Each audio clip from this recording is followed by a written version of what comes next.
Hello everyone, आज का बेटा अपना टॉपिक है इमेज फॉर्म बाय या प्लेन मिरर, है ना। कि जो हमारे घरों में एक समतल दर्पण होता है, जो उसको हम कहते हैं प्लेन मिरर। प्लेन मिरर क्यों कह रहे हैं? क्योंकि बिल्कुल वो स्ट्रेट होता है ना। वही अगर वो कर्व होता तो उसको हम क्या कह देते हैं? Spherical mirror. स्फीयर से अगर कटा हुआ होता तो वो हो जाता है स्फेरिकल मिरर। इसको प्लेन क्यों कह रहे हो? बिल्कुल प्लेन होता है, एक सिंगल प्लेन में होता है ना, बिल्कुल स्ट्रेट होता है। स्ट्रेट मिरर को ही हम क्या कहते हैं? प्लेन मिरर, है ना। अब प्लेन मिरर जो हमारे घरों में यूज होता है, उसी की प्रॉपर्टी पढ़ेंगे कि कैसी इमेज बनती है हमारी उसके अंदर, है ना। अब मैं ले लेता हूं, जैसे अगर ये कोई एक बच्चा खड़ा है ना, ये इस मिरर है, तो जब इस बच्चे की इमेज उस मिरर में बनेगी तो कुछ इस टाइप से बनती है ना। तो सबसे पहली बात तो हमको दिखती सी बात है कि जब हम अपना फेस देखते हैं उस प्लेन मिरर के अंदर तो कैसा दिखता है? जैसे हम स्ट्रेट खड़े होते हैं, बिल्कुल वो भी स्ट्रेट होता है ना, बिल्कुल सीधा दिखता है। तो जब हमारी इमेज और ऑब्जेक्ट और इमेज दोनों बिल्कुल सेम स्ट्रेट खड़े हों, है ना, तो इस टाइप की इमेज को हम क्या कह देते हैं? Erect image.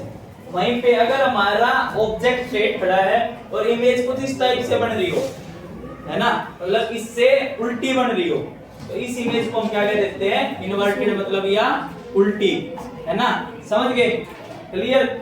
इसके बाद अगर हम इसको प्लेन से बना के देखें तो हमारा ये कुछ डायग्राम हो गया।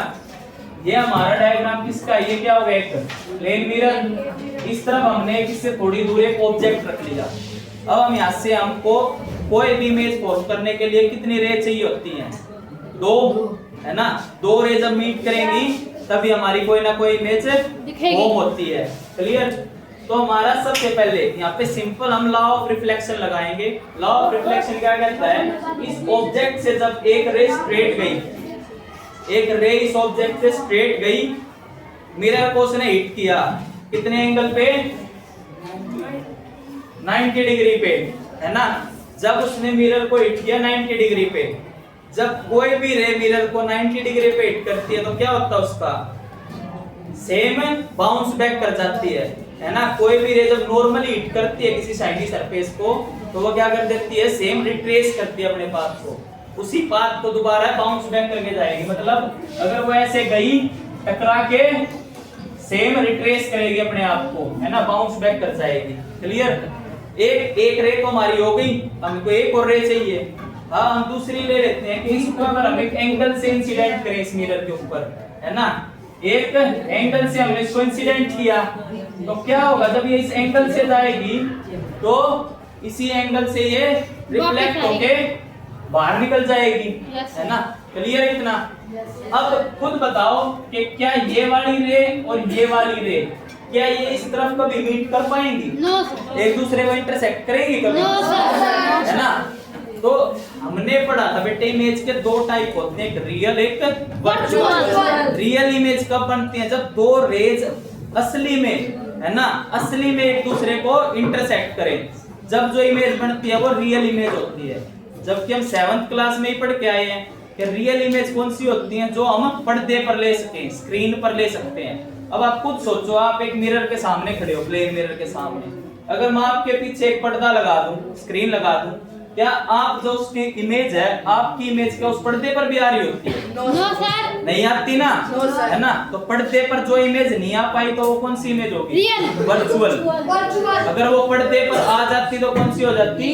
रियल, है ना। तो वो पर्दे पर तो आ नहीं पा रही। साथ में हमारी जो वर्चुअल इमेज होती है ना बेटे, वो हमेशा कैसी होती है? इरेक्ट, सीधी होती है। और हमारी रियल इमेज होती है वो हमेशा कैसी होती है? उल्टी, है ना, इन्वर्टेड। अगर हमारी रियल इमेज होती तो वो इस टाइप से बन रही होती, है ना, उल्टी बन रही होती अगर ये रियल होती। तो रियल क्यों नहीं बन रही? क्योंकि ये 2 रे कभी भी एक दूसरे को इंटरसेक्ट नहीं करेंगे, है ना। पर इमेज तो फिर भी फॉर्म हो रही है। शीशे में तो हम देख नहीं पा रहे अपने आप को, है ना, इमेज तो फॉर्म हो ही रही है। तो फिर वो कैसे हो पा रही है? कैसे हो पा रही है बेटे?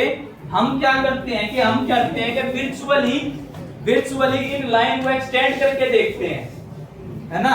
ये वाली लाइन थी, ऐसे गई थी, हमने इसको एक्सटेंड करके देखा। फिर सेम लाइन ऐसे जा रही थी, इसको भी हमने मिरर के पीछे एक्सटेंड करके देखा। क्या ये मीट कर गई? है ना, यहाँ पे मीट कर गई ना दोनों रेज, तो मीट कर गई। अब 2 रे मीट कर गई तो क्या होगा? इमेज बन गई। यही तो बात हुआ। तो यहाँ पे हमारी क्या हुआ, एक इमेज फॉर्म हो गई है ना, और इस सरफेस से हमारी उसकी हाइट आ गई है ना। इतना समझ आ गई ये। अब इसी से हमको इनकी प्रॉपर्टी बता सकते हैं। अब एक एक करके सारी प्रॉपर्टी बताते हैं। पहली, the image fold will be erect. क्या सच में इरेक्ट है? क्योंकि जैसे एरो ऐसे ना ऊपर की तरफ, सेम इसमें भी एरो कैसे है? तो पहली बात ठीक है, the image form will be erect. जो हमारा प्लेन मिरर होता है, जो उससे इमेज फॉर्म होगी वो कैसी होगी? इरेक्ट होगी, सीधी होगी। दूसरी चीज, the image form will be virtual. Virtual क्यों कह रहे हैं? क्योंकि असली में ये दोनों रेज मीट नहीं करी। हमने मानना है कि ये मिरर के बिहाइंड जाके दोनों मीट की होंगी। और दूसरी चीज हमने सीखी है कि जब भी इमेज इरेक्ट होती है तो वो क्या होती है ना। और वहीं पे अगर इमेज इन्वर्टेड होती है तो वो हमेशा कैसी होती है? रियल। रियल दोनों प्रॉपर्टी। तीसरी प्रॉपर्टी पे आ जाते हैं, the image will appear at the same distance behind the mirror as the object was in front of it, है ना। सिंपल सी बात, कितनी दूरी मिरर से इस ऑब्जेक्ट की होगी, है ना, इमेज की भी उतनी ही दूरी होगी। क्लियर? मतलब अगर मैं यहाँ खड़ा हूँ, यहाँ पे एक मिरर है, तो मेरा जो प्रतिबिंब बनेगा, मेरी जो इमेज बनेगी, वो भी उस मिरर से उतनी पीछे बढ़ती दिखेगी, है ना। कि दोनों का ऑब्जेक्ट से मिरर का डिस्टेंस और वहीं पे मिरर से इमेज का डिस्टेंस दोनों क्या होंगे? बराबर होंगे, सेम होंगे। चौथी चीज, the size of the object and the image, दोनों का क्या होगा? सेम साइज होगा। दिख रहा है ना, जितने साइज की ये है उतने ही साइज की ये है, कि दोनों के साइज होंगे वो भी सेम। क्लियर? चारों प्रॉपर्टी क्लियर होगी, है ना। एक और प्रॉपर्टी है जो मैं आपके बोर्ड पे नहीं लिखी, वो होती है बेटे, जो इमेज होगी वो लेटरली इन्वर्टेड होगी। लेटरली इन्वर्टेड, या हम क्या देते हैं एक नया जो हमारा टॉपिक होता है, लेटरल इन्वर्जन। लेटरल इन्वर्जन का मतलब क्या होता है?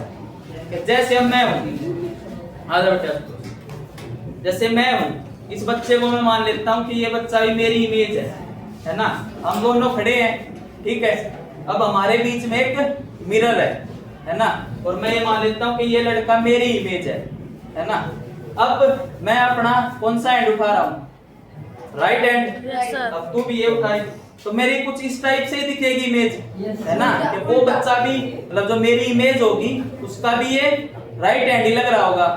पर असली में क्या, असली में ऐसा हो रहा है? क्या ये इसका राइट हैंड है? कौन सा हैंड है ये इसका? जबकि मेरा कौन सा है? जबकि हमारे बीच में बस एक मिरर है, और अब मेरे को तो ऐसा ही लग रहा है कि ये भी अपना राइट उठा रहा है, कि मेरी इमेज का भी कौन सा हैंड होगा? राइट। पर क्या असली में ऐसा है? ये मेरा तो हो गया राइट, बट इस बच्चे का कौन सा हो गया? इसी प्रॉपर्टी को हम क्या कह देते हैं? Lateral inversion. के मिरर में जो ऑब्जेक्ट होता है, ऑब्जेक्ट की जो इमेज बनती है ना, उसमें क्या डिफरेंस आ जाता है कि जो ऑब्जेक्ट का राइट होता है वो उसकी इमेज का लेफ्ट हो जाता है। वहीं पे जो ऑब्जेक्ट का लेफ्ट होगा वो उसकी इमेज का है ना। हमने देखा भी कैसे हुआ था। क्लियर? तो ये था बेटे आज का अपना topic, image form by plane mirror. Clear है सबको? Yes sir. आ जाओ बेटे बैठ।